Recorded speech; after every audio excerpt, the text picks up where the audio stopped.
The Arizona sun blazed without mercy, drenching the land in golden dust, its heat pressing down on every living thing. The ranch spread wide across the valley, a kingdom of fences, cattle, and worn-out men who spent their days driving the herd and their nights drowning weariness in whiskey. Near the barn, where the smell of hay mixed with sweat and leather, the sound of iron against iron echoed faintly. A young Apache girl, little more than 16, sat against a wooden post, wrists bound by rusted chains. They had been clamped on her days ago, a cruel trade that stripped her of freedom and cast her into this place she did not know. She kept her head bowed, dark hair falling forward to shield her face from the eyes that lingered on her like knives.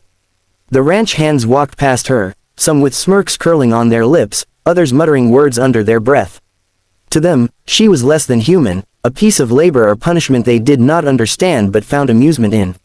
When she was ordered to haul buckets from the well or spread hay in the stalls, she moved silently, shoulders hunched, doing what was told of her with the quiet submission of someone whose spirit had been broken more times than anyone could count.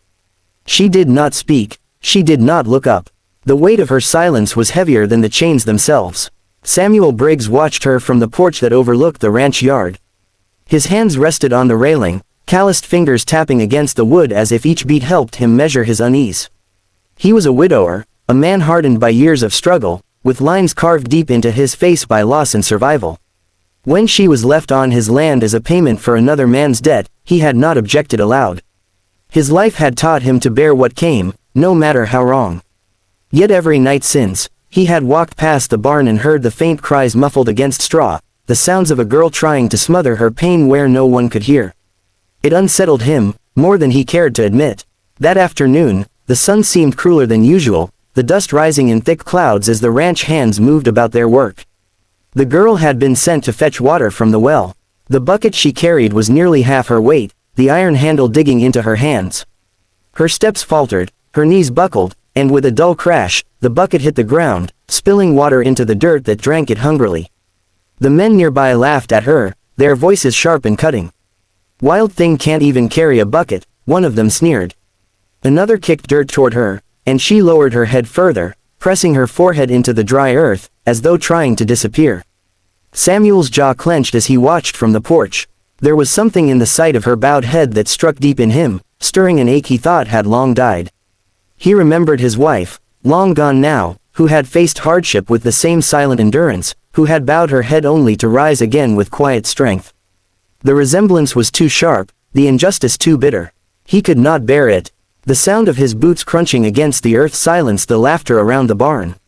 The ranch hands stepped aside as he approached, unsure of his purpose. Samuel's shadow fell across the girl where she knelt in the dirt, her shoulders trembling from exhaustion and shame. Slowly, deliberately, he crouched before her. The men watched with confusion as his hand reached out, rough fingers brushing beneath her chin. With a gentleness that surprised even himself, he lifted her face. Her eyes met his for the first time. Dark, wide, and blazing with a storm of fear and defiance, they held a depth he hadn't expected.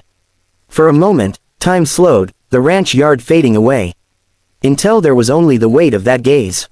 She was not weak. She was not broken. She was a fire smothered under ashes, waiting to breathe again. "You don't bow here," Samuel said quietly, his voice steady but thick with something unspoken. The girl blinked, uncertain, her lips parting as though she wanted to speak but could not. He stood then, his tall frame casting a shield over her, and his gaze turned to the men. "Get those chains off." A stunned silence fell. The ranch hands exchanged looks, unsure if they had heard him correctly. But Samuel's tone left no room for disobedience. His stare was iron, and his order as heavy as stone. One of the men hesitated, then moved forward, fumbling with the lock until the shackles clattered to the ground. The girl's hands were free, raw skin revealed where iron had bitten her flesh. She rubbed at her wrists, disbelief flickering across her face. When she looked up again, her eyes found Samuel's. For the first time since she had been brought here, something other than fear glimmered there. It was faint, fragile, like the flicker of a candle in the wind, but it was hope, and it refused to be snuffed out. The night had draped itself over the desert like a heavy blanket, the sky alive with 1,000 stars. The air was cooler now, though the warmth of the day still clung to the earth, radiating faintly from the soil and barn walls. The ranch had quieted, the cattle stilled in their pens, the ranch hands gone to their bunks. Only the sounds of crickets and the low whistle of the wind remained. On the worn wooden steps outside the barn, the Apache girl sat, her wrists free but still sore where the chains had bitten deep. She rubbed them absently, not out of pain but out of disbelief, as if her fingers needed to confirm again and again that the shackles were gone. Her head was no longer bowed quite as low, though her shoulders remained tense, unsure whether this freedom was real or just another trick of men who held power over her. Samuel Briggs watched her from the porch of his house, a lantern in his hand casting a soft glow around him. He had spent the evening pacing his floors, replaying the moment over and over in his mind, the way her eyes had met his when he lifted her chin, the weight of his own words telling the men to unchain her. He had not planned it. It had risen in him like a storm, sudden and undeniable, and now it lingered in his chest with the same unshakable force. He told himself it was decency, nothing more. A man could not call himself human and let a girl suffer like that. Yet, beneath that reasoning, something deeper stirred, something he could not name. He stepped down from the porch, his boots making soft thuds on the dirt. The lantern's light swayed with his movement, throwing long shadows across the yard. The girl tensed at the sound of his approach, her body stiffening as if ready to flee, though she had nowhere to run. He stopped a few paces away, lowering the lantern so the light did not blind her. His voice was quiet, measured. "Do you have a name?" For a long moment, she said nothing. The silence stretched, filled with the hum of night insects and the distant rustle of the cattle. Then, in a voice low and rough from disuse, she whispered, "Tyanita." The word slipped out like a secret, carrying with it all the weight of her people, her history, her identity she had guarded even when her freedom was torn away. Samuel repeated it softly, careful with the syllables. Tyanita. The name felt important on his tongue, sacred in a way that made him lower his gaze out of respect. He looked back at her then, his eyes steady. "You're safe here, no chains, no one will touch you again." She lifted her chin slightly, her dark eyes searching his face, testing him. She had learned not to trust the promises of white men. Too many times, their words had been daggers wrapped in honey. But there was no hardness in his tone, no mocking edge. His face was weathered, lined with years of toil and sorrow, yet in his gaze there was no cruelty. Only truth, plain and raw. For the first time since being brought here, she allowed herself to believe him, if only just a little.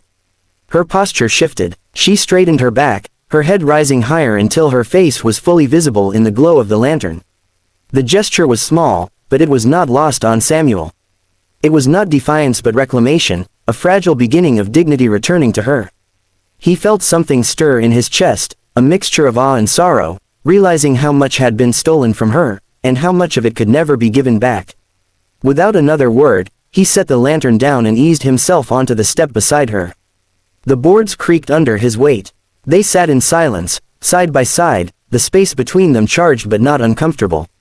The desert stretched out before them, vast and eternal, and for a while neither spoke, as though words might break the fragile understanding that had formed. Tyanita tilted her face toward the sky, her hair falling back from her cheeks. She had always loved the stars, their endlessness, their quiet reminders that her people's stories lived far beyond what could be taken from her. Samuel followed her gaze, seeing them differently now, not as distant lights, but as witnesses to a moment that felt larger than the two of them. The quiet between them was not the suffocating silence of chains. It was something else entirely. It was the stillness of possibility, of two lives that had collided not by choice, but perhaps by something larger, something neither of them could yet name. When Samuel finally spoke again, his voice was softer than before. "Rest easy tonight, tomorrow will be different." She turned her head just enough to meet his eyes once more. There was still caution in her gaze, but alongside it flickered something new, a trust, faint as a spark, yet stubborn enough to burn. For the first time in days, maybe weeks, Tyanita allowed herself to breathe freely, her head lifted beneath the watchful stars.